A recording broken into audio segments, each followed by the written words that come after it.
Salut les gars, bienvenue sur la chaîne YouTube de Coach Dave Academy. Donc voilà, nouvelle semaine, trois nouvelles daily. On se retrouve tout de suite sur la Daily A, donc ça va savoir du Autopolis International Racing Course sur le parcours course cette fois-ci avec une roadcar Ferrari. À tout de suite.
Donc voilà les gars, donc là on est avec la Ferrari Testarossa.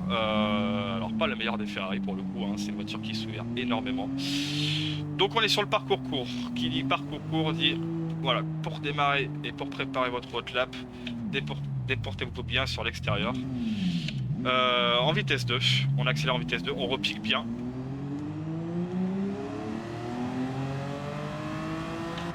Et il n'y a pas besoin forcément de trop pousser les rapports avec cette voiture, d'accord. Donc, comme vous avez pu le voir sur le road lap précédemment.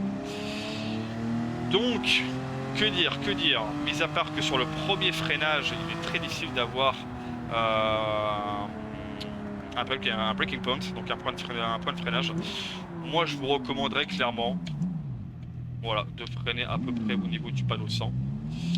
Étant donné que c'est une voiture qui a énormément de mal à freiner, en fait, à ce moment-là, vous allez être en 5. Moi, ce que je vous conseille de faire... non, vous allez être en 4, pardon. Ce que je vous conseille de faire, c'est de vous passer directement en 2.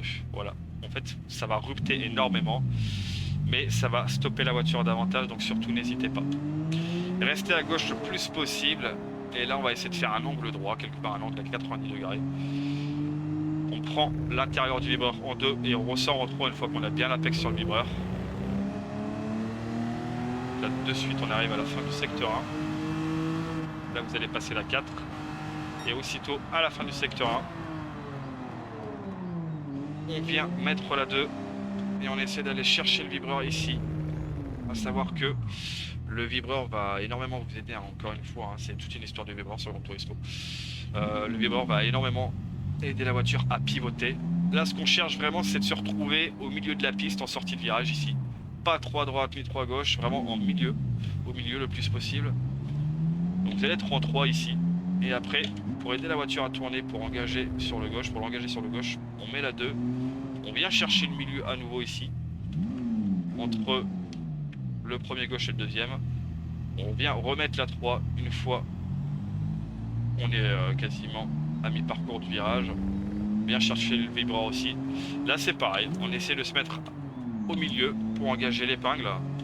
On met la 1 et n'hésitez surtout pas à toucher le vibreur. Ça va aider la voiture même en 1. Et pour la sortie, on met la 2.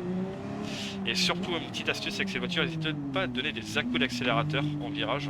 Ça va faire pivoter la voiture. En fait, elle va partir un petit peu de l'arrière. Étant donné que c'est une voiture qui s'ouvre énormément, bah, vous allez forcément y gagner du temps. Donc pour le long gauche, on essaie de se rapprocher le plus possible du vibreur. On va pas trop à droite parce qu'après c'est très difficile avec le sous-virage de la ramener. Et dès qu'on le sent, on met les gaz à fond. Soyez vigilants quand même sur l'accélération en sortie de virage. Elle peut partir un petit peu de l'arrière. Et là on va arriver sur un gros freinage. Donc l'objectif c'est de freiner entre les deux flèches que vous avez vues juste derrière. On vient plonger comme ceci. Et tout de suite on repique à l'intérieur pour accélérer à fond.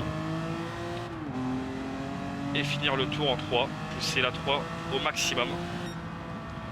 Et ça vous donnerait donnera normalement un tour à peu près potable. Bien que je vous confirme, hein, et je l'accepte bien, que ce compo n'est pas facile du tout à prendre. Voilà les gars. Donc voilà les gars, c'est tout pour la Daily A. On se retrouve dans un instant sur la Daily B, à savoir Autodrome Lago Major, en groupe 4. A tout de suite.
Donc voilà les gars, donc Daily B, groupe 4, Lago Major. J'ai choisi la Citroën groupe 4, apparemment c'est celle qui roule le mieux. Ouais, ouais, petite française pour le coup, pour une fois. En top performance dans la catégorie groupe 4. On prépare le tour. Comment on prépare le tour? On est en 4. Et le but, en fait, c'est d'aller chercher la moitié du vibreur. Ici, vous voyez la ligne qui est au milieu du vibreur, là.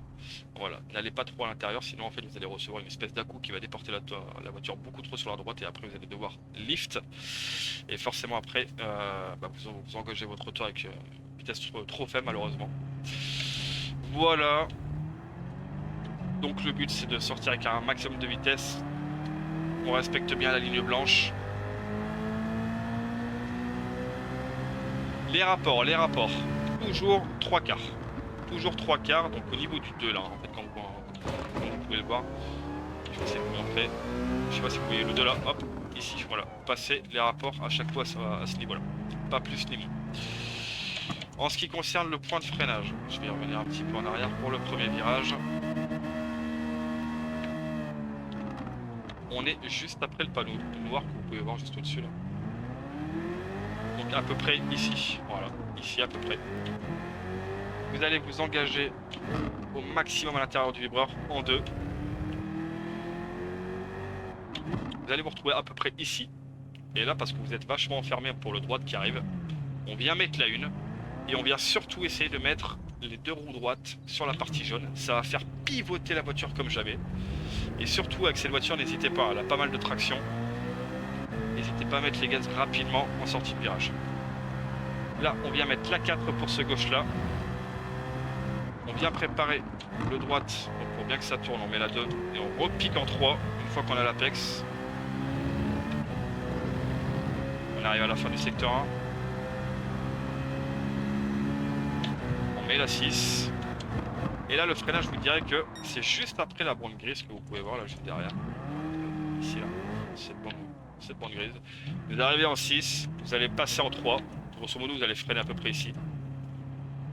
Et surtout, vous allez essayer de la laisser, voilà, pas trop, en fait, faut pas aller trop fort sur le freinage ici, c'est un freinage en continu pour bien piquer la voiture le plus possible à l'intérieur et vraiment pas trop l'arrêter. Le but, hein, le but c'est de repartir rapidement en sortie de virage. Vous allez arriver en 3 ici. Ce qu'il faut faire, c'est n'hésitez pas à mettre vos 3 roues complètement à l'intérieur. Voilà la voiture pour qu'elle se retrouve littéralement complètement sur le vibreur. Même si vous mettez un petit peu de roue dans l'air, c'est pas bien grave. Et une fois que vous sentez que vous allez avoir l'apex, vous pouvez même remettre les gaz avant d'avoir touché l'apex. On sort du virage, on se retrouve en 4. Et là, c'est la partie un petit peu non réaliste, on va dire, du circuit. Donc, grosso modo, voilà, vous allez vous retrouver comme ça, littéralement. Voilà, le but, c'est de se retrouver comme ça pour permettre en fait à la voiture de réaccélérer le plus tôt possible et d'enchaîner les S du secteur 2 le plus rapidement possible. Vous allez vous retrouver en 4, comme ça à peu près. Vous allez sortir à peu près ici et là le but avec la vitesse que vous allez avoir c'est de repiquer comme ça. Comme ceci après. En sortie de virage vous avez juste la vitesse suffisante pour pas non plus vous déporter trop sur la droite et risquer une sortie. Vous vous retrouvez en 5. La 6 aux 3 quarts. Alors je sais qu'il y a une 7 mais la 7 on s'en sert pas du tout. Là on va venir freiner au panneau 50. On met la 3. Et là il y a 2 écoles. Soit en fait vous coupez complètement la partie blanche. En fait ça vous permet donc, de rentrer dans le virage beaucoup plus vite. En contrepartie vous aurez une moins bonne sortie. Et la deuxième technique c'est de simplement venir à la limite de vibreur comme ceci. Donc vous perdez du temps à l'entrée, par contre vous aurez une meilleure sortie. Donc c'est comme vous voulez. En course effectivement ça peut être intéressant de venir aller chercher le vibreur pour maximiser une bonne sortie. Donc on se retrouve à la fin du secteur 3. Là c'est à fond hein, littéralement, complètement à fond. Ici on va venir freiner à peu près au panneau noir que vous voyez là sur la droite. On va venir à peu près freiner ici. Et là c'est pareil. Vous pouvez vous permettre de couper hein, sur la gomme Major, je pense que vous l'avez suffisamment remarqué. On vient littéralement se poser sur le vibreur pour accélérer le plus vite possible. On va chercher l'extrémité ici. Et dès qu'on arrive sur l'extrémité, léger coup de freinage, un petit lift. On ressort en 4.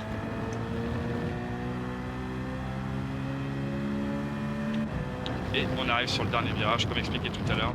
On va venir chercher le milieu du vibreur pour accélérer parfaitement.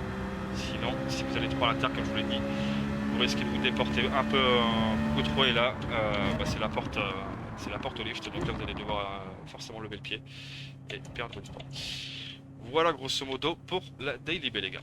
Et voilà c'est tout pour la Daily Bay les gars. On se retrouve dans un instant sur la dernière Daily de cette semaine, à savoir la Daily C. Willow Springs en groupe 3, à tout de suite.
voilà les gars, donc Daily C, visiblement deux voitures qui ont l'air de plutôt bien marcher cette semaine. Donc on a la Subaru BRZ, la fameuse, hein, forcément une des voitures les plus rapides en virage.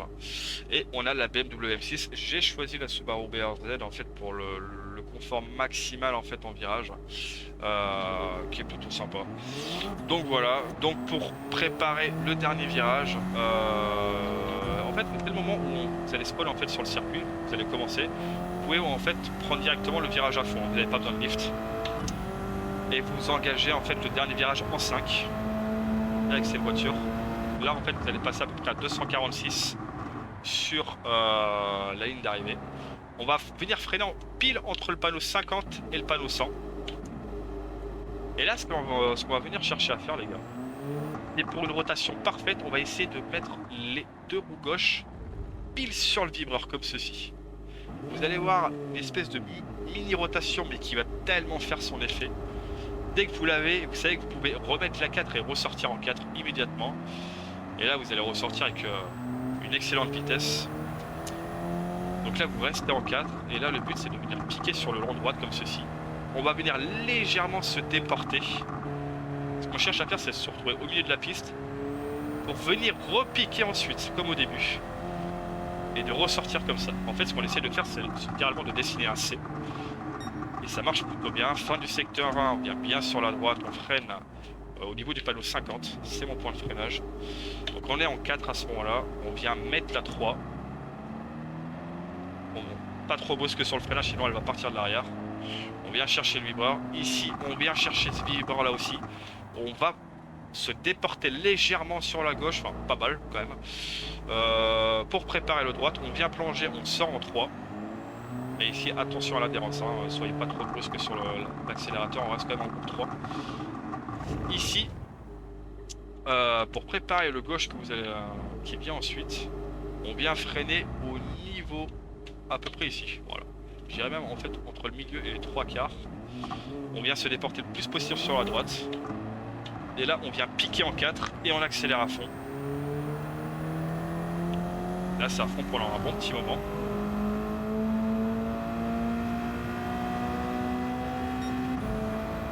N'hésitez pas à pousser les rapports aussi avec la BRZ, elle en demande. Inutile de mettre la 6, à part en course on dirait. Et là, on va venir au milieu de piste, léger coup de frein. Je vous la fais à vitesse grand V. Et on va venir chercher parfaitement à l'intérieur du vibreur de sortie de virage. Mais même en faisant ça, restez très prudent parce que même si vous avez l'Apex, il se peut que vous arriviez avec trop de vitesse. Et là, malheureusement, vous risquez de complètement sortir du virage, limite d'atterrir dans les stands si vous avez trop de vitesse. Donc faites très attention, dosez bien. En général, on sort à peu près entre 210 et 215 pour vous donner une idée.